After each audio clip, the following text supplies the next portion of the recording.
Well, good afternoon, everybody. I can't believe it's December already. So Sarah talked me into doing my little presentation on match ploughing, which is a hobby of mine. I actually did the presentation. Well, when I joined IAgrE back in October, the Northern Ireland branch wanted me to do. They insisted on me doing a talk on vintage ploughing at their branch AGM. So I duly obliged, and it really made me scratch my head trying to write it down on a PowerPoint slide, actually, because it's something that's mostly in your head when you're ploughing. But I put a presentation together. I'm basically running through a bit of history behind ploughing and ploughing matches and whatnot. So I shall make a start. So if I just share my screen, we'll crack on. Very good. Right. So there we go. There's a nice picture of a nice modern 300 horsepower tractor with a lovely Kverneland vari-width reversible plough. You've got isobus control, you've got GPS auto steer, and all lots of modern technology in there. So the reality is the principle of ploughing remains the same as it did when it first started, despite the technology moving on leaps and bounds. So we'll go back a little bit in time. But maybe not too far back, but certainly back to 1950s equipment, which is what I'm using here. So what I want to do is have a run through a brief history of the plough and how ploughing matches started, a little bit about how I got into it, and then I'll run through the different classes, and then how I plough a plot with my equipment. And then the question that everybody asks me all the time, which is how's it scored? So, little bit of a history lesson. So, as many of you are aware, agriculture is probably the oldest industry, and I would suggest tree branches were probably the earliest implement, as people dragged them through the ground to try and create some tilled soil to grow crops many years ago. So ploughing is probably about, it's over 4,000 years old, since sort of scratch ploughs were developed to move and till the soil. It's got lots of biblical connotations.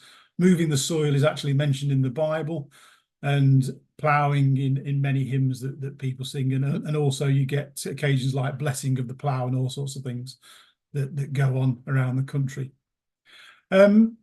Ancient civilizations advanced the plough, and we think it's probably the Greeks. We're not 100% sure, but certainly that part of the world, I think, were the first people to actually cut a slither of soil and invert it as we do today in sort of modern ploughing.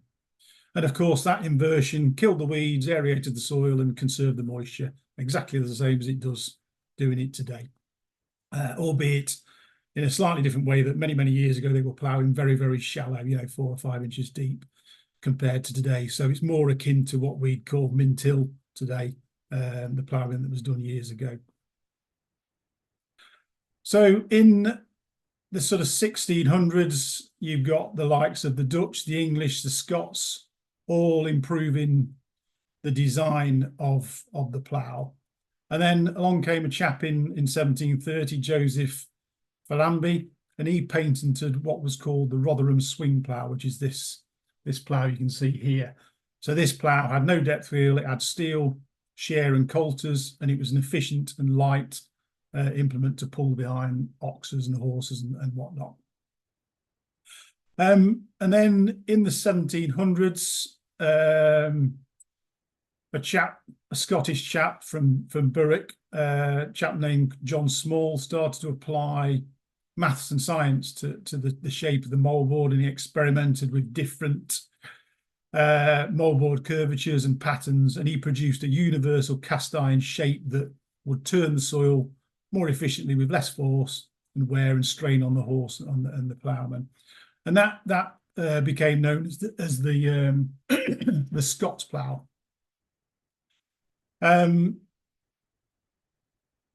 And that was really the beginning of the modern mobile plough. And then in the mid to late 1800s, steam came along and people started to produce steam drag ploughs.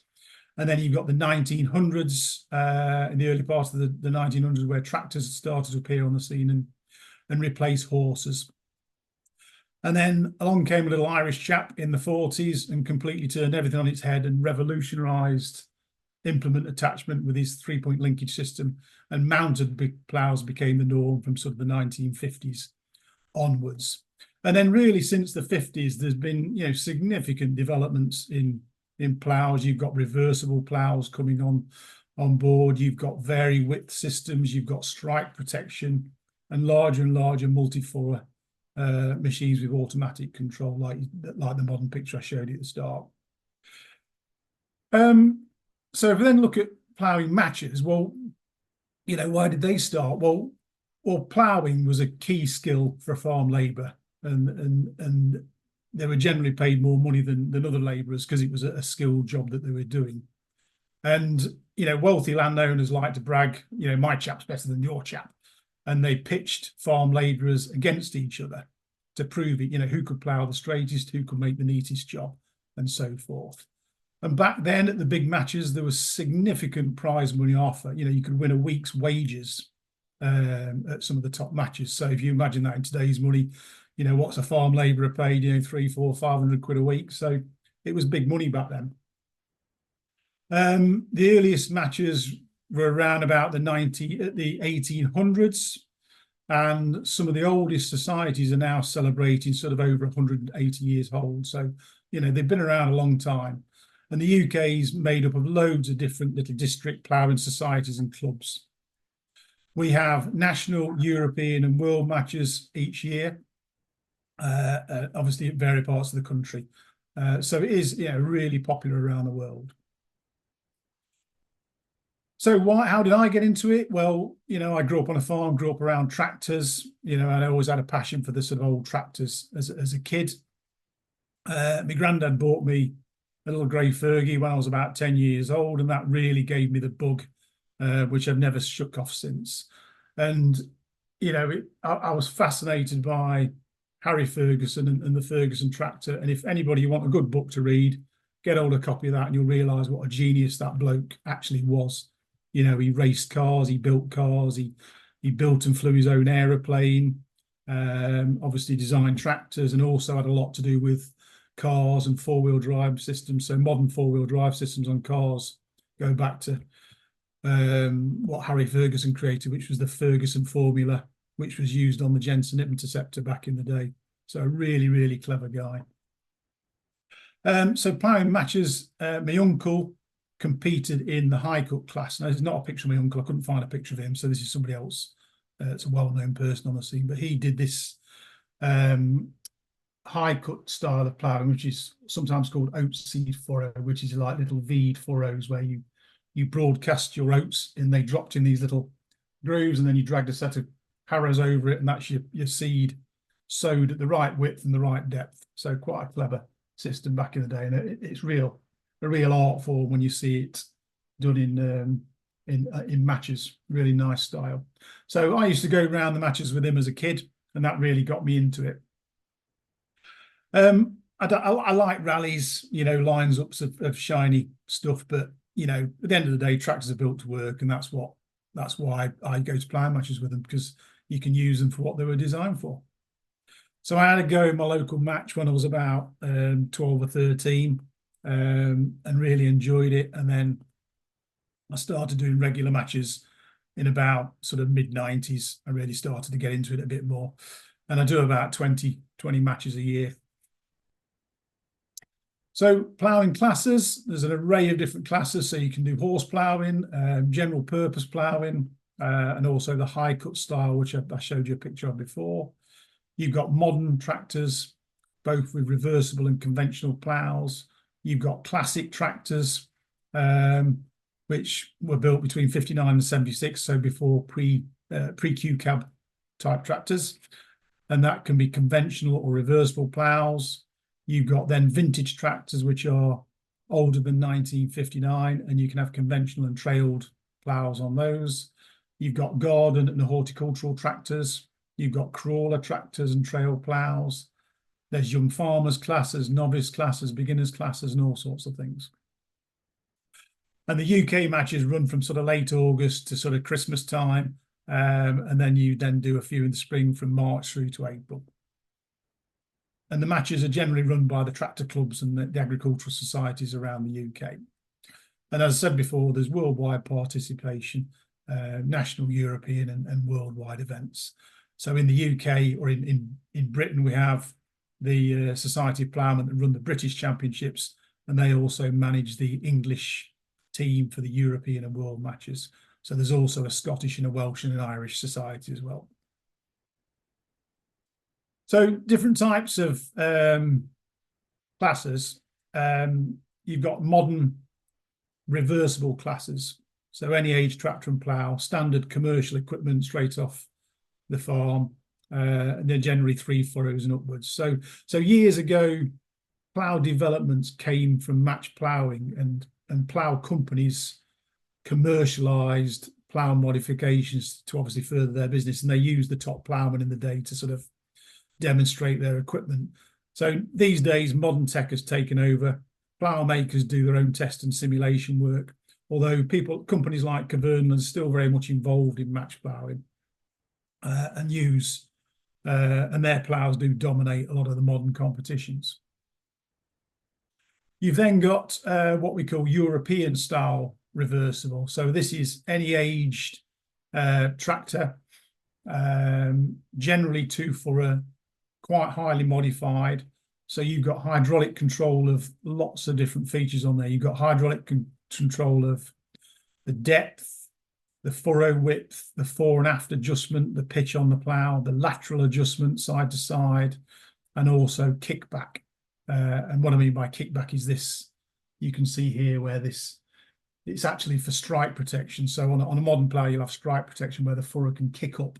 And what the match people do is put a hydraulic cylinder on that and lift that body out of the work. So when you start at the scratch line, you can lift the rear furrow up, cut in with your front furrow, and then lower the rear furrow down, so you get a nice even penetration of the ground at the edge. And then they do the same thing when they come out the other end. They also use angled plots. So if you're ploughing in a field, the field's generally not square, so you've got to plough up against some ploughed land. So they do this in a competition where they have a plot where you complete what's called butts. So you do an angled array of ploughing and then join up to that with a straight furrow. So that's an extra aspect that they get judged on in that style of work. And then also we have conventional world style. So these are one-way ploughs. So again, any age, 2 furrow, generally fairly well modified, lots of hydraulic adjustments. And these are parallel plots, so just straightforward up and down ploughing. So they're all your modern classes. Then you move on to classic, which is 1959 to 1976, so pre-Q-cab tractors. These are mounted ploughs, no hydraulic adjustment. And these are absolutely dominated by a particular Ransomes model, a TS86 Ransomes plough. So the TS86 was a purpose-built match plough, which Ransomes developed for the world competitions. And it really started to get outclassed in the sort of 70s by more modern ploughs. But back in the day, this was a top-class plough, and people would win world competitions with this type of equipment. So a lot of these ploughs became redundant and got stuck in the back of sheds. So the classic class sort of revitalized that and allow people to start using those. Nobody really knows how many of these ploughs Ransomes built, but they're in quite high demand. So you regularly see them fetching, £6,000 or £7,000 now when they swap hands.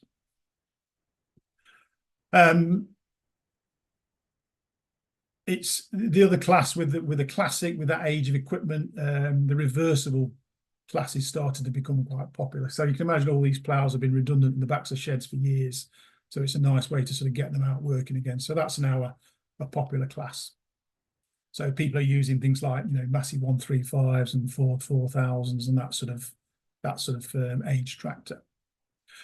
Then you've got vintage. So these are tractors where they've been in production since 1959, before 1959, I should say. It's generally one of the most popular classes. So loads of people enter this. 2 main classes: mounted ploughs like the one you see here, and then also trailer ploughs like the one you see here behind the Fordson. Again, tends to be dominated by ransoms, who back in that period of time were just absolute world leaders in this stuff. Also becoming popular, what we call one make classes. So Ferguson T20 and Ferguson Plough, David Brown Plough, very popular classes. Some would say a very level playing field because they're all using exactly the same equipment and you're not allowed to do any modifications to those. So they are absolute standard equipment. So a little bit about what I use. So I use a 1961 Massey 35. So although it's a 61, it was built, the same model was in production before 1959. So that's how the ruling works. So that's a little 38 horsepower, 3-cylinder tractor. My steering guidance is generally about half an inch on a good day. So obviously there's no guidance systems on these things. You are driving it, you are steering it. It's the plough I use is difficult to date, but there'll be 1950 something because they weren't dated. But that would have been built in the 50s. It's a TS54 ransom, sometimes called a Robin, and it's got what we call YL Crysteel boards on. So YL stands for Yorkshire Light, and TS actually stands for Tractor Share. And Crysteel, these boards on these ploughs was a real innovative piece of technology years ago. So this was a laminated steel that ransoms developed back in the day, and it's still used today. So even on a modern plough, the mold boards are actually made from laminations of steel, so you can have a really hard outer coating and then a sort of softer inner core to give it a little bit of flexibility. So quite clever stuff back in the day. In terms of mods, I mean, a lot of people think we modify these ploughs to the hilt, but we don't really. There's 2 or 3 things that we all do. So on my plough, I've got more modern skimmers, which you can see circled there, which are just tweaked a little bit to do a better job. But the reality is the standard ones are actually pretty good and you don't need them. We have a winding cross shaft, which just makes life more easy. So you can do this on the standard plough, but you have to undo bolts and kick things across, which is hard work. So it's much easier just to put a handle on it, wind it backwards and forwards.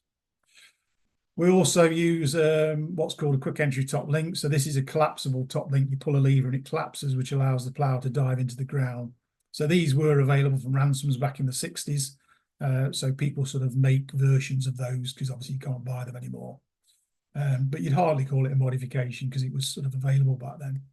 And then the other thing you do on these little ploughs is we have to modify the depth wheel, because the reality is the standard depth wheel doesn't allow you to do what you want to do because it doesn't have enough adjustment on it, which must have been a pain years ago when they were using them.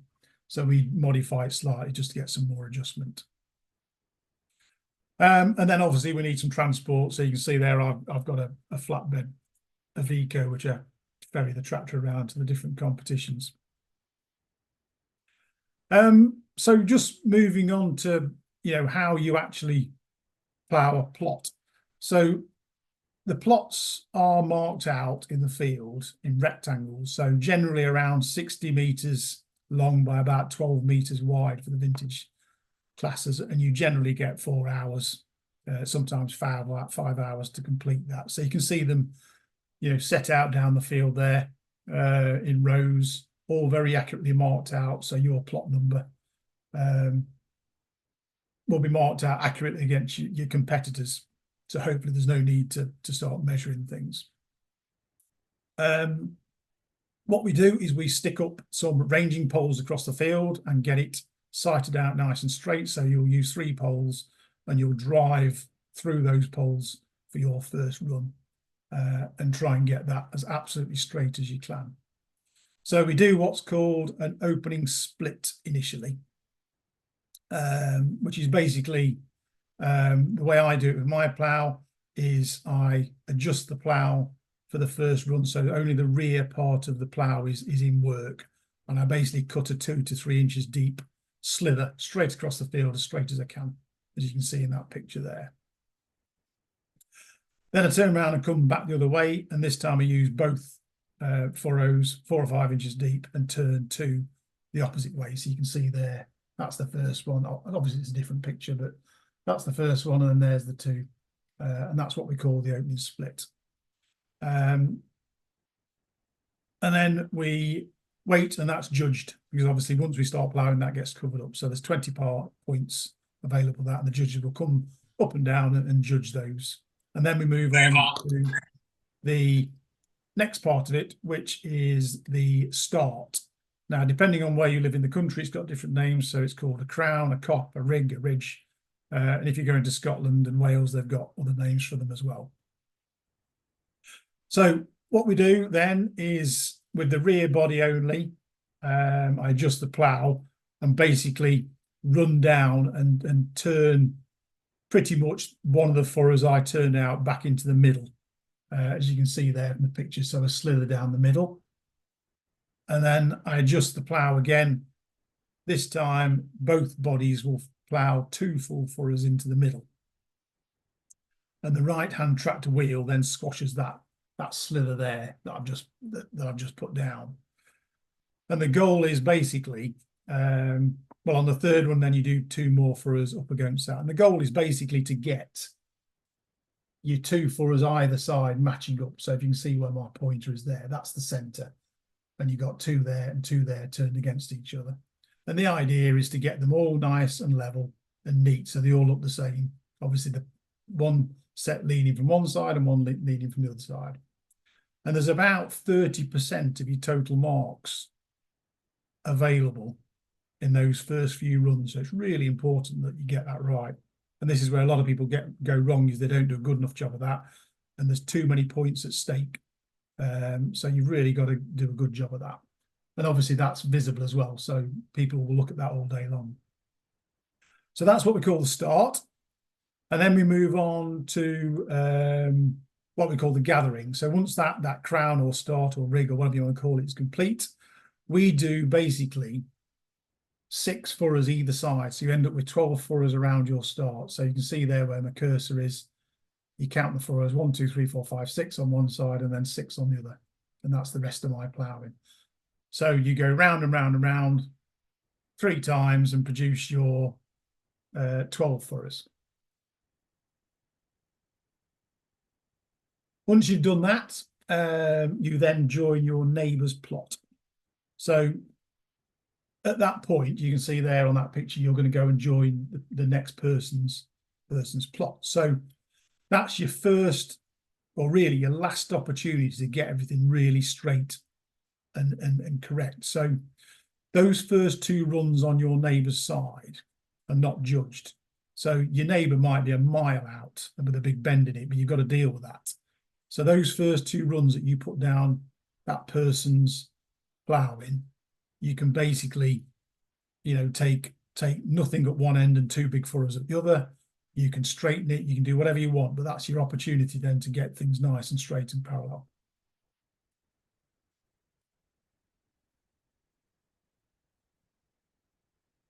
Once you're straight on both sides and parallel, you then prepare really early for your finish. So the finish is a long time away yet, but you get measured up and then you can work out exactly where you are. So with my plough, I plough 2 10-inch furrows. So everything is a multiple of 10. And for me to do my finish down the middle, I want about 40, well, I want exactly 40 inches to finish correctly. Top to bottom, 40 inches dead straight. Really important. So the first time I join my neighbour, I measure and I know exactly what I need straight away because I calculate it out. So for mine, the width must be an even round number divided by 10. So if I measure 24'2", that's 290 inches, divide it by 10, 29. So that means I've got to lose basically a furrow. So I've either got to lose 10 inches or gain 10 inches because really I need 280 or 300. So at that point, before I've even started going down my neighbour's plot, if I was in that situation there, I'd probably just come down with 1 furrow and get rid of that in one go. So I'm right, because that's the only opportunity you can do that without it showing. If I'd measured up and I got 25'2" or 302, So divide that out, it's 30.2. So that means I'm not far off. I've got 30 furrows and 2. So I need to lose 2 inches. And 2 inches is dead easy to lose. You know, a couple of runs, I can get rid of that. If I measured that, 27'8", 332 is 33.2. So there, I need to gain 8 inches because I need 320 or 340. So gaining 8 inches is a bit more difficult. I can't do that in one run. I can put a big one down and gain quite a few, but really I probably need to do that over 2 or 3 goes and just take an inch or 2 at a time and get to where I need to be. And then if I'm lucky and I measure that, 380 divided by 10, 38 means I'm bang on. And nothing to worry about. But it's not very often that happens. So the main thing is knowing early, which means you can then correct it slowly without showing narrow or wide furrows. So you could probably do 8 runs ploughing 1 inch narrow and gain yourself 8 inches or vice versa. But on some soils, you will see an extra inch. So if you plough wide by 1 or 2 inches, you spot it. So you've got to get this done really early because you can't do it when it's too late. Okay, so if everything's correct, I'm now working down 320, 300 to 80, blah, blah, blah, down to 60 and then 40. So when I get down to 40, when I get down to these lower numbers, 60, 40, I need to start shallowing off quite considerably. So when you get down to the finish, you are going quite shallow. So when you get down to 40 inches, both tractor wheels drop in the furrow bottoms because this tractor's set at 40 inch between the wheels. So I drop then both wheels into the furrows. So if you can imagine if you were 45, then you're going to have a problem here because the tractor wheel is going to start screwing, trying to climb up the furrow all the way around. And likewise, if I was too narrow, then my tractor wheel would mark the ploughing on the opposite side. So you've got to be smack on. So 40 inches, both wheels sit in the bottom. What I do then is I run so normally when you plough with your right hand wheel against the furrow wall. When you get down to 40, obviously both wheels are sitting either side. When I then run down on the next run, I'm leaving a 19 to 20 inch strip. I run with my left hand wheel. So you can see on this second picture, the left hand tractor wheel is now against the furrow wall. And the right hand wheel is starting to run on the ploughing, as you can see from this other picture. So when I've got 40 inches, I've actually got 3 runs left to do because I do 1 run taking 2 full furrows at 20, and then I leave, and then I do 2 single runs with my rear. So I do 2 sort of 10s.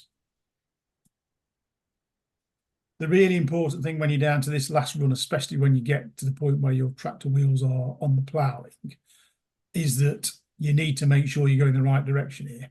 And it's a cardinal sin to do this the wrong way. And everybody's done it because everybody has a moment of memory blank.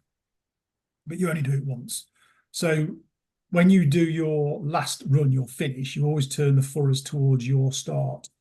So you can see on this picture here, my wheeling will be on my neighbour's side and my start will be towards my left as I'm sat in the seat. So it's really important you go the right way because that wheeling will get used again on another run.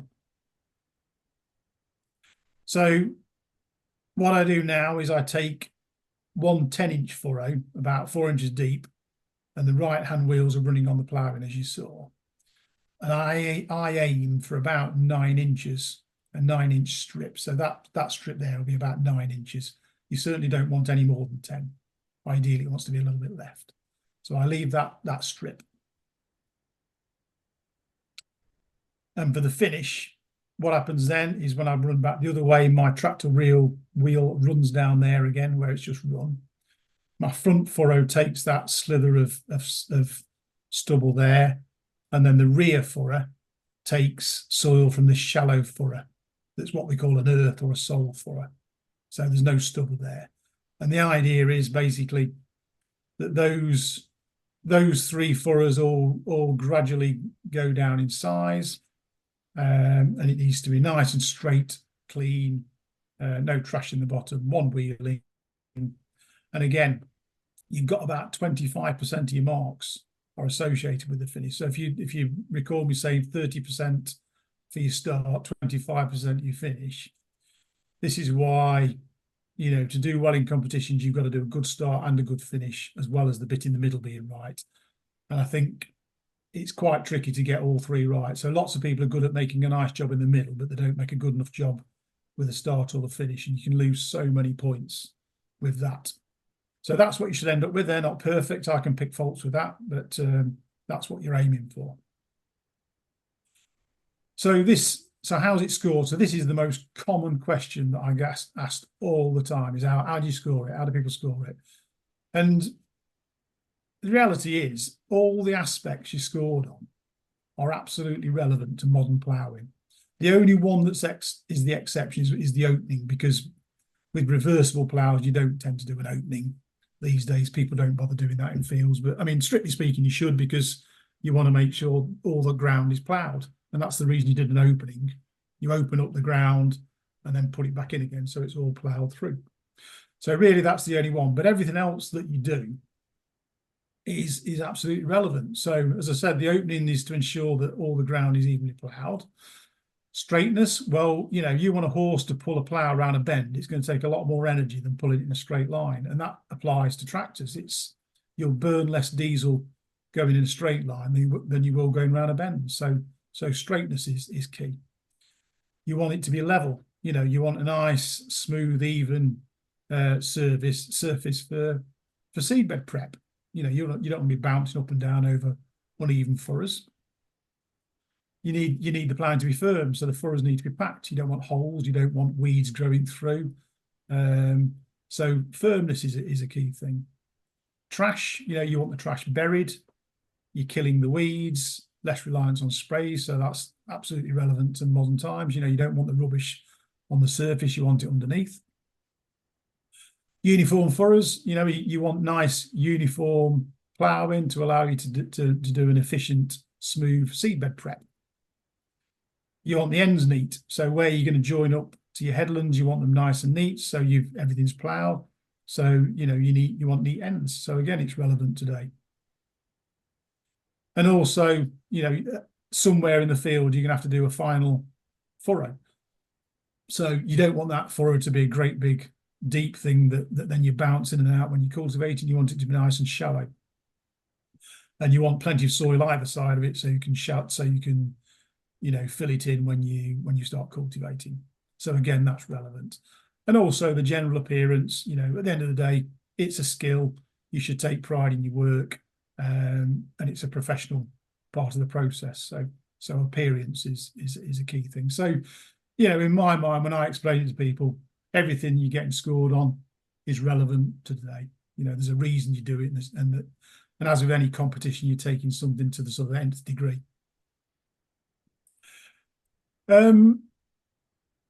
So as I said, I do about 20 matches a year. So matches award prize money. So it varies. You know, most matches it's 30 or 40 quid for first prize.